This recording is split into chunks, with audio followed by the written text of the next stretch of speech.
Hello, solar professionals. Remember how you asked about commercial solar and storage? Well, it sounds like there's way more to this than just going green.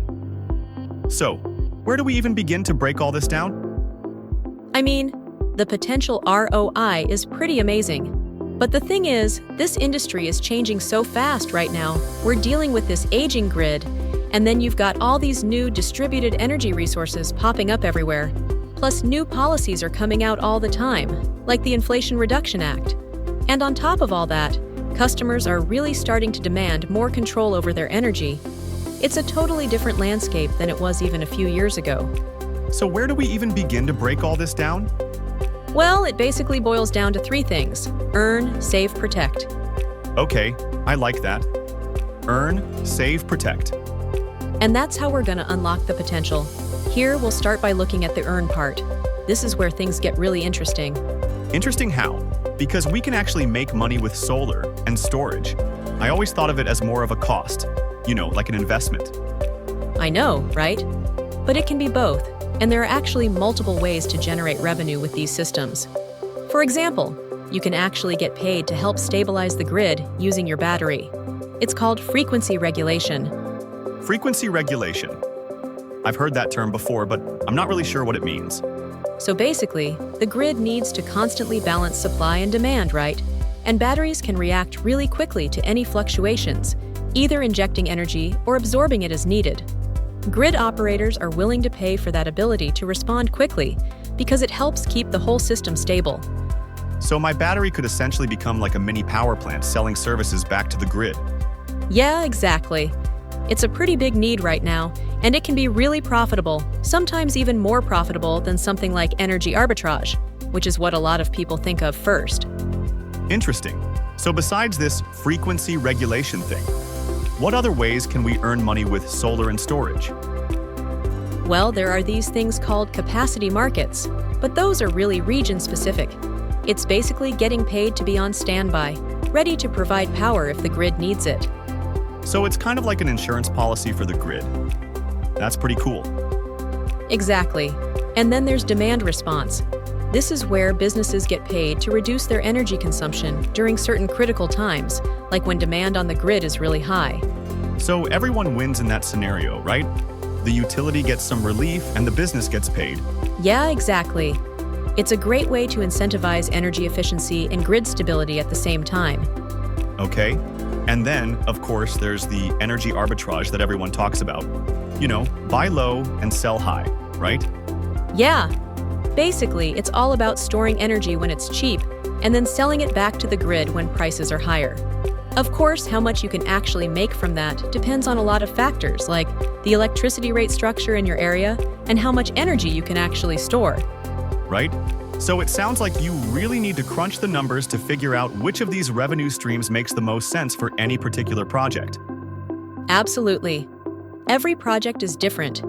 You have to consider the location, how much energy they use, what kind of equipment they have, and of course, the local market conditions.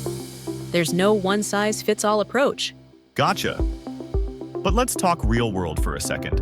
Are there examples of businesses actually making money with these strategies, like real success stories? Oh, for sure. Actually, there is this case study from Greenlink Energy Solutions. They started with a 250 kilowatt solar project. Okay, a decent size, yeah. It was a pretty good investment on its own, over 15 years. It had a simple ROI of $216,000, but then they added storage to the mix. And I'm guessing that's when things really took off. You got it? By adding storage, their internal rate of return jumped from 13% all the way up to 21%. Their net present value tripled. And that simple ROI, well, that went up to over $1 million. Wait a minute, over $1 million? That's incredible, 5 times bigger than the original ROI. So are you saying that just by adding storage, you can potentially increase your return by that much? It's definitely possible. But you're right. It's not just about slapping any old battery onto any solar installation. There's a lot more to it than that. You have to think about things like the type of battery, chemistry, what size system you need, how to integrate it all with your existing energy infrastructure, and even the control algorithms that manage the whole thing. Pretty complex system. So you can't just DIY this thing, huh? You really need to understand the tech and how the energy market works to make it successful. Exactly. That's why it's so important to partner with companies that really specialize in this space. They have the knowledge and experience to design a system that will maximize your financial return and make sure your energy usage is as efficient as possible. So it's about more than just the hardware. It's about finding the right experts to create a custom energy strategy? Exactly. They're not just selling you equipment, they're helping you create a more resilient and sustainable energy future for your business. Okay, so we've talked about how you can actually earn money with solar and storage, but what about saving money? I'm assuming that's part of the equation too, right? Oh, absolutely. And there are a lot of really interesting ways to do that. Let's dive into those next. So one of the biggest ways you can save money with solar and storage is by going after these demand charges. You know those charges based on your peak energy usage?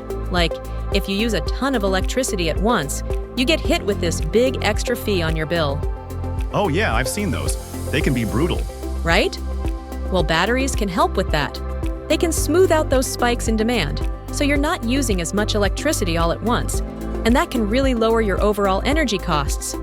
So it's kind of like having an energy reserves on hand so you don't get slammed with those peak demand penalties. Exactly. It's all about being strategic with your energy usage. I like it. So besides demand charges, what other cost-saving tricks are there? Well, there's this thing called time of use rate optimization. Basically, you're taking advantage of those times when electricity is cheaper, like during the day, when the sun is shining, and using your battery to store it. Then you can use that stored energy later, when rates are higher, usually in the evenings. Smart. So it's like playing the energy market in a way. Exactly. It is all about reducing capacity and transmission charges. These charges are also based on usage during peak hours. So by using your battery to offset those peak times, you can avoid paying those extra fees. Interesting. It seems like batteries are really the key to unlocking a lot of these savings, but what about getting the most out of the solar energy itself? Yeah, that's a good point. That's where increasing solar self-consumption comes in, and this is especially important now because net metering policies are starting to change all over the country.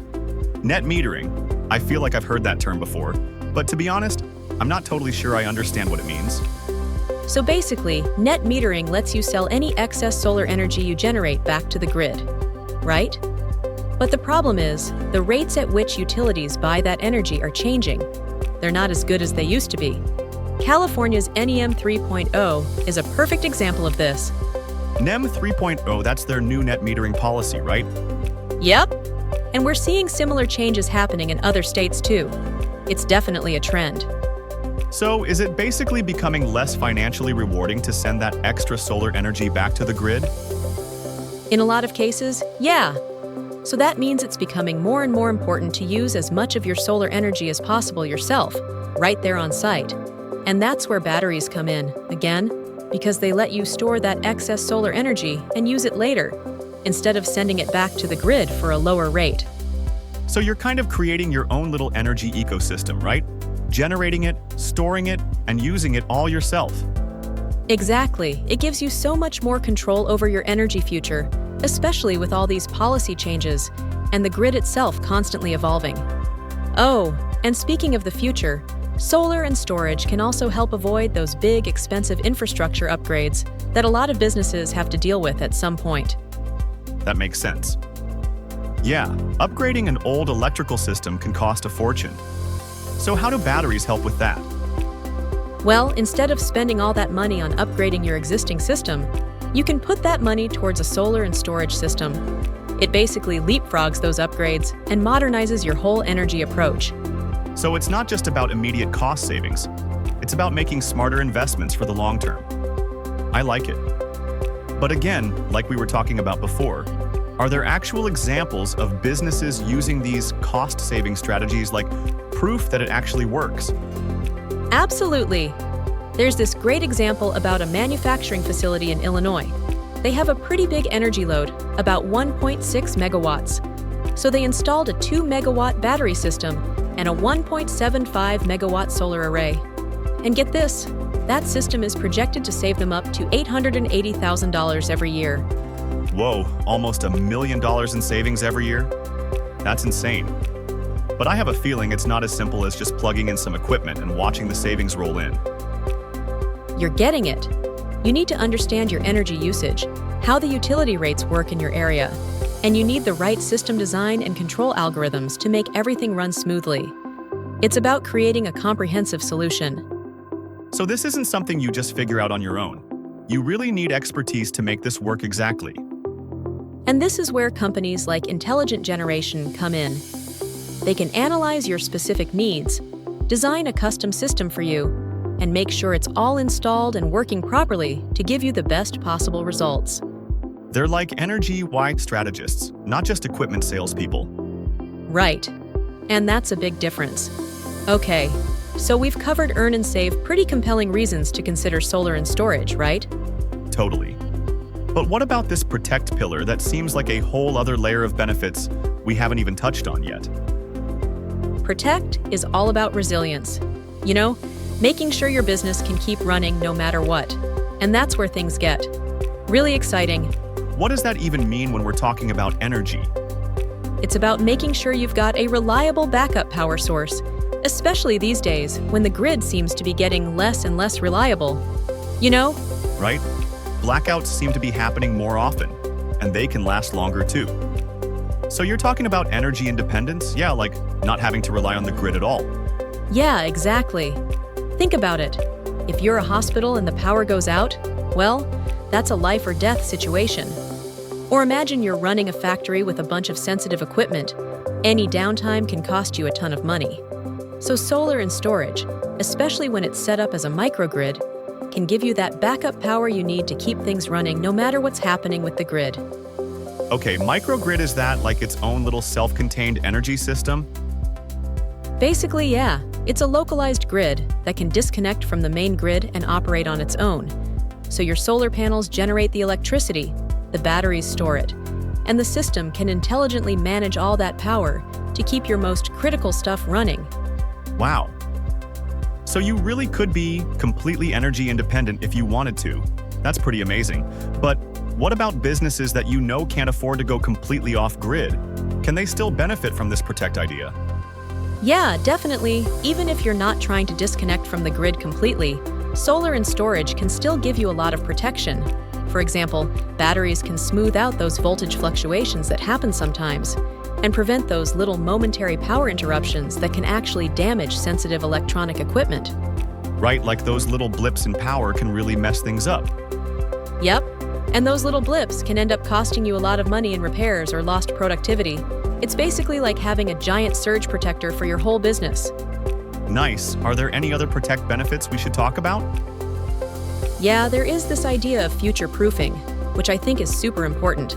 Basically, as the grid keeps changing and becoming more decentralized, solar and storage can give you the flexibility you need to adapt to all those changes.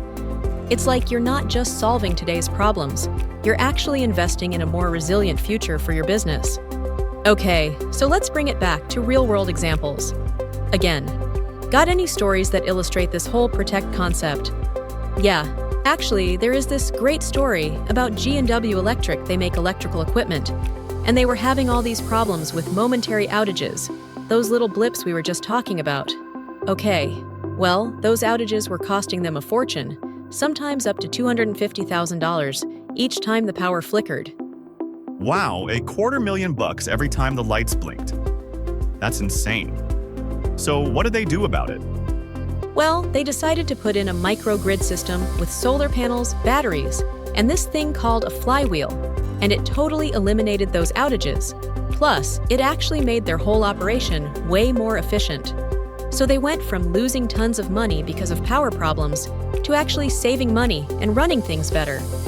That's pretty impressive, right? It shows that resilience isn't just about preventing losses. It's about creating new opportunities and peace of mind. Totally. Knowing your business can keep running no matter what is super valuable. Okay, so we've gone through all three pillars: earn, save, protect. It seems pretty clear that solar and storage is a lot more than just an environmental thing. It's actually a really smart business decision. what are the biggest takeaways you want our listeners to remember from this whole conversation? Well, first of all, I think it's important to remember that solar and storage can be a really smart financial move. There's a huge potential to make money, save money, and build more resilience into your business, right? And it can help future-proof your business for whatever changes might be coming down the road. What else should people keep in mind? I'd say it's also important to stay informed. This technology is changing so fast, and the regulations and market conditions are changing too. You really need to keep learning and stay on top of everything to make the best decisions.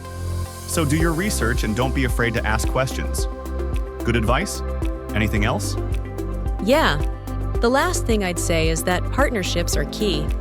Find the right experts who can help you navigate all the complexities of solar and storage, and make sure you're getting the most out of your investment. Great point. It's all about finding the right team to support you. You were talking about all these individual businesses using solar and storage. It made me think about something that we didn't really cover. Oh, what's that? Well, we've been focused on the benefits for individual companies, but what about applying this to entire communities? Like, what if we had community scale? So, solar and storage projects. I like that idea. Yeah, I think there's huge potential there. Imagine if whole neighborhoods could share energy and support each other during emergencies. Exactly. It would be like a whole new level of resilience. It could be a game changer for disaster preparedness and creating more sustainable communities. I agree 100%. And it just goes to show that solar and storage is more than just a technology. It's a way to build a better future for everyone. Well said. So, to all our listeners out there, if this discussion has got you thinking, I encourage you to keep exploring. The world of solar plus storage is full of possibilities. And hey, maybe we'll even do a follow-up discussion to explore that community scale idea a little further. Until then, let's grow solar and storage.